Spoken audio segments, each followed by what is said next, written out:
strikes in the night when the excursion steamer Noronic, packed with sleeping passengers, is destroyed by fire at a Toronto, Canada pier. A few hours of horror, and then all that is left is a gutted, smoking hulk, consumed by flames which have trapped people below decks, in their cabins, or forced many of them to leap into the water. Most of the doomed passengers were from Cleveland and Detroit. 189 perished, with many missing and few identified. The survivor is still unnerved. I just wish all the mothers who were on the boat with their children could be as affectionate as I am.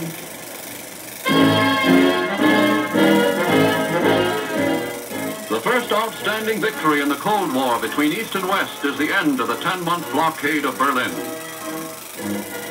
Charlottenburg Station is again linked with Western Germany as trains begin to roll into the once isolated city. The steady stream of trucks start the movement of supplies, and though the magnificent American and British airlift had fed Berliners, they are no longer on short rations. Determined countermeasures force Russia to ease a dangerous situation.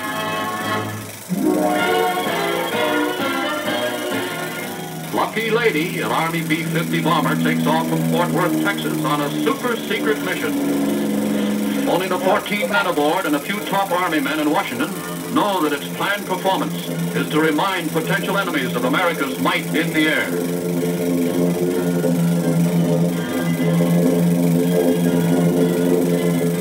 Dhahran in Saudi Arabia and the Philippines are two of 4 American bases that send aloft the B-29 flying tanker to refuel the globe-circling bomber.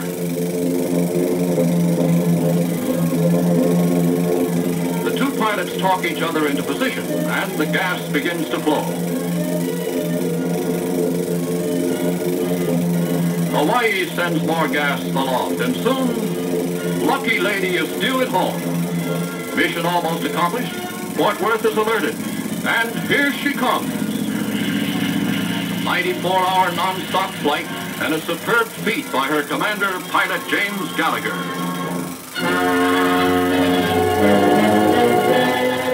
With the Red Army conquering China, fear-ridden Shanghai crowds see nationalist soldiers vent their fury upon suspected communist sympathizers who are executed in the streets with little ceremony. In a mood verging on panic, a crowd of 100,000 battled police to witness the executions as stark terror stalks the city. The end of all chance of democratic freedom approaches. The Red Army is at the gates. Communist shore batteries trap the British cruiser London in the Yangtze.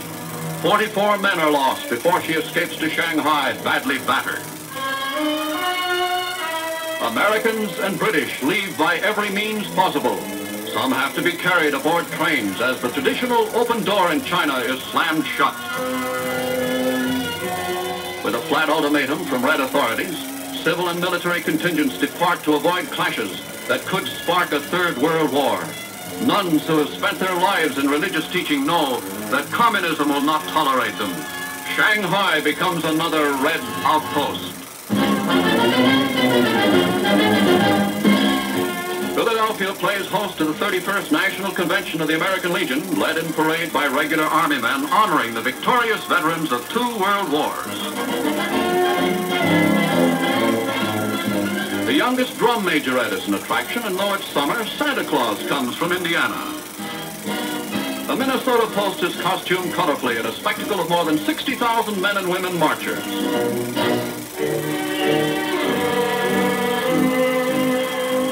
50,000 of Rome's school children throng the Piazza San Pietro in Vatican City to greet Pope Pius on the 50th anniversary of his priesthood. His Holiness is touched by their devotion and declares that it is among the children of today that his hopes lie for a world that will not destroy itself. Lester Pearson, Canada's minister, signs. Robert Schuman, French foreign minister, joins his country with democratic nations. Ernest Bevin of England signs the agreement to aid any signatory nation attacked by an aggressor. United States Secretary of State Dean Acheson signs, and President Truman keynotes our nation's reason for the historic pact. The treaty we are signing here today is evidence of the path they will follow. If there is anything certain today, if there is anything inevitable in the future, it is the will of the people of the world for freedom and for peace. Later, the President signs the bill providing funds for military aid to Atlantic Pact nations.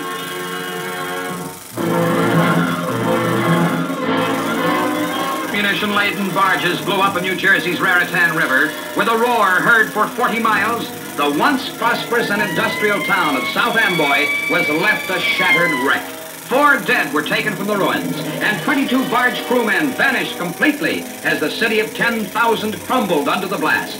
Hardly a home or business building was left undamaged. Declared a disaster area, the city is put under martial law and barred to all but rescue workers.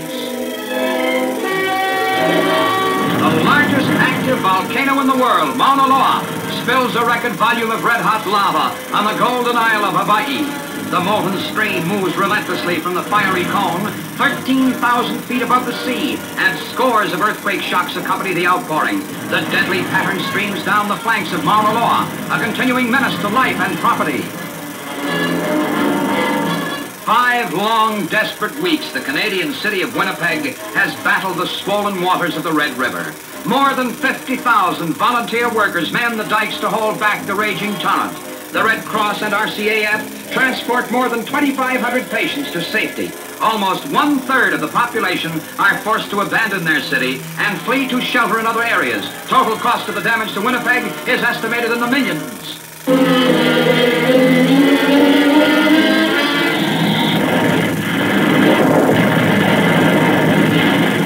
White Sands, New Mexico, a special camera is installed in a V-2 rocket for flight into the stratosphere. These remarkable pictures made by the Department of Defense show what the Earth looks like from 20 miles up. Seconds later, at 58 miles, the curvature of the Earth appears with a rocket ripping through the air at 2,000 miles per hour.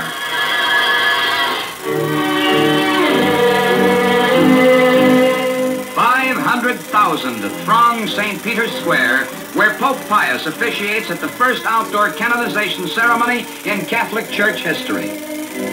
Maria Goretti, whose preserved remains lie in state at the Vatican, becomes saint of the Church. Catholic pilgrims gather to revere the 11-year-old girl who was stabbed to death and on her deathbed prayed for her assassin.